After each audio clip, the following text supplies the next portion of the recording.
स्वागत है बच्चों आपका आज के सेशन में। एक्सरसाइज 6.3 का प्रश्न है कि देखिए कि निम्नलिखित संख्याओं के वर्गमूल ज्ञात करने में इकाई के अंक की क्या संभावना है। इसमें आपने सिर्फ वर्गमूल निकालना नहीं, सिर्फ आपने संभावना देखनी कि इसके वर्गमूल अगर आप ज्ञात करेंगे तो इसका इकाई का अंक क्या होगा। ठीक है, तो देखिए यहाँ पर मैंने कुछ लिखे हैं। देखिए 1 का स्क्वायर 1 एकम 1, 2 का स्क्वायर 2 दूने 4, 3 का स्क्वायर 3 3 9, 4 का स्क्वायर 4 चौके 16, 5 का स्क्वायर 5 5 25, 6 का स्क्वायर 6 6 36, 7 का स्क्वायर 7 7 49, 8 का स्क्वायर 8 8 64, 9 का स्क्वायर 9 9 81 और 10 का स्क्वायर 10 दाए 100। उसी तरह मैंने इनका वर्गमूल लिखा। देखो 1 का वर्गमूल कितना हो गया, 1 एकम 1 आ गया। 4 का वर्गमूल 2, क्योंकि 2 दूने 4 होता है।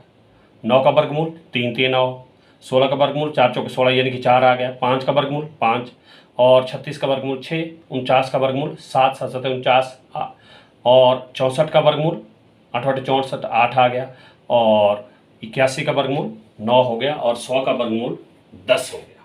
तो ये हमारे पास ये है कि यहाँ से आप सीख सकते हैं। अब देखिए इन्होंने बात की है कि इकाई के अंक। तो यहाँ पर सबसे पहले आप इसमें देख सकते हैं कि 9801 में इकाई का अंक, इसका इकाई का अंक कितना देखिए वो है देखिए 1। अब इसलिए आप लिख सकते हैं कि 9801 के वर्गमूल में इकाई का अंक। अब आप अगर ध्यान से देखिए सिर्फ इकाई का अंक देखिए, या तो 1 में आ रहा है देखिए, या जब इसका 1 हो वर्गमूल यानी कि इकाई का अंक 1 हो, या दूसरा किस में आ रहा है देखिए 9 9 81 यानी कि 9 में आ रहा था। या तो इसका इकाई का अंक 1 होगा या इसका 9 होगा। देखो क्योंकि इसमें इकाई का अंक भी 1 आ रहा है और इसमें भी देखो इकाई का अंक 1 आ रहा है, तो इसको होगा या तो 1 होगा या 9। इन दोनों में कोई भी हो सकते हैं। बिना वर्गमूल ज्ञात किए हम इन दोनों में से कोई भी एक आप ले सकते हैं। ठीक है, तो दूसरा देखिए सेकंड पार्ट है देखिए इसका कि 99,856 99,856। इसमें फिर आपने देखना है कि आइकन क्या है। देखिए 99,856 में इकाई का अंक, तो देखिए वो है हमारे पास इकाई का अंक क्या, इसमें 6 है।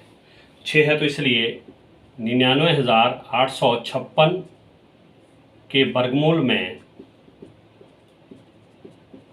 इकाई का अंक। तो देखिए यहाँ पर कहाँ आ रहा है इकाई का अंक 6। एक तो देखो इसमें आ रहा है, दूसरा किस में आ रहा है, ये आ रहा है। तो देखो इसका वर्गमूल कितना है, 4 है। इसका मतलब 4 होगा या तो, या फिर 6 होगा। या तो इसका इकाई का अंक 4 होगा क्योंकि 4 चौके 16, इकाई का अंक 6 आ रहा है देखिए। फिर इसी तरह 6 6 36 यानी कि इकाई का अंक 6 आ रहा है। 4 या 6 ये होगा आपका क्लियर। उसी तरह थर्ड पार्ट है देखिए, थर्ड पार्ट है हमारे पास देखिए कि 9,98,001 9,98,001। इसमें भी आपने इकाई का अंक देखना सबसे पहले, तो आप लिखेंगे 9,98,001 में इकाई का अंक, इकाई का अंक वो है देखिए हमारे पास 1। फिर उसी तरह इसलिए 9,98,001 के वर्गमूल में इकाई का अंक,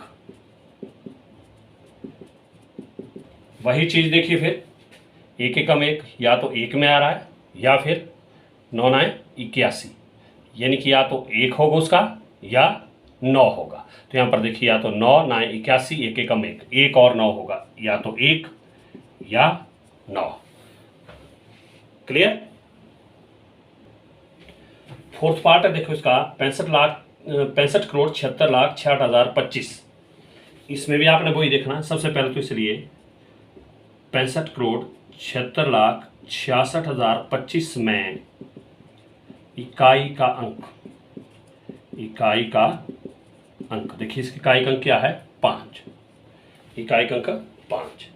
फिर आप इसमें फिर लिखेंगे इसलिए 65,76,66,66,25 के वर्गमूल में इकाई का अंक। इसके वर्गमूल में इकाई का अंक क्या होगा, देखो आप साइड में देख सकते हैं कि कहाँ पर आ रहा है। देखिए 1 4 9 16 25 यहाँ पर आ रहा, देखो केवल इसमें आ रहा, देखो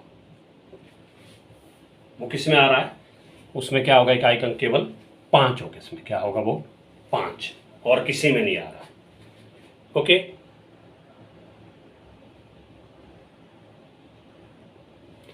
सेकंड प्रश्न देखिए, बिना गणना किए वह संख्या बताएं जो वास्तव में पूर्ण वर्ग नहीं है, यानी कि वो पूर्ण वर्ग नहीं है।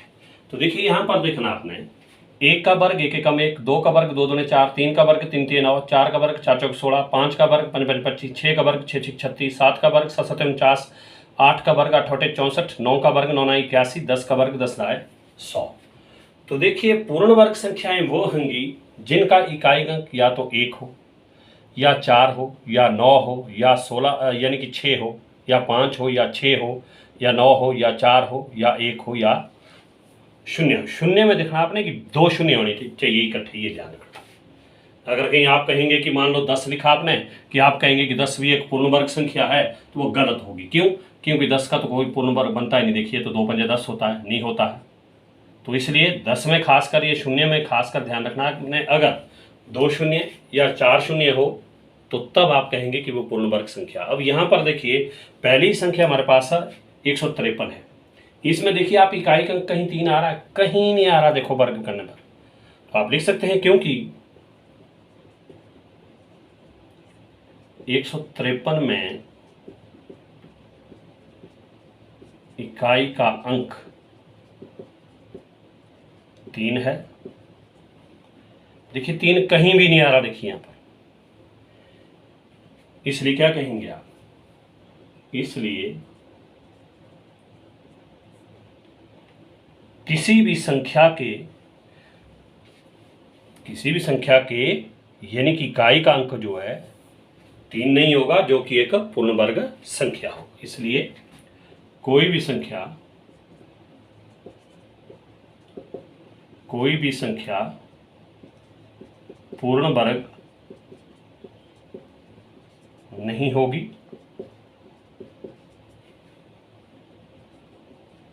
जिसका इकाई का अंक क्या हो, 3 हो। जिसका इकाई अंक 3 हो, वो कभी भी वो पूर्ण वर्ग संख्या नहीं होगी। आप देख सकते हैं यहाँ पर, देखिए कहीं भी आपका इकाई अंक 3 नहीं आया हुआ है। तो सेकंड पार्ट देखिए, सेकंड पार्ट है इसका 257। इसमें भी देखिए, क्योंकि गणना करनी है, सिंपल वर्गमूल निकालना नहीं है, क्योंकि 257 में इकाई का अंक 7 है। इसलिए कोई भी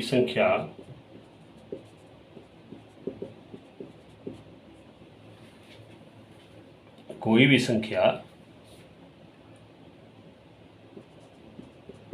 पूर्ण वर्ग नहीं होगी जिसका इकाई का अंक 7 हो। वो आप यहाँ पर देख सकते हैं, देखो इकाई का अंक कहीं भी 7 नहीं आ रहा है, तो इसलिए आप लिख सकते हैं, इसलिए 257 पूर्ण वर्ग संख्या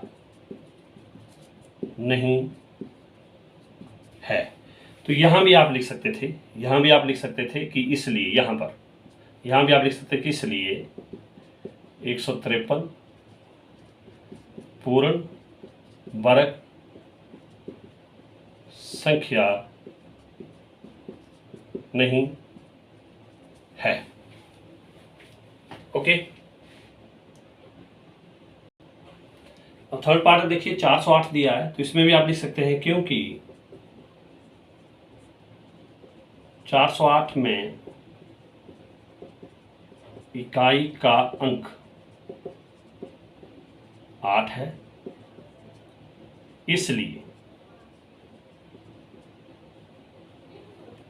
इसलिए कोई भी संख्या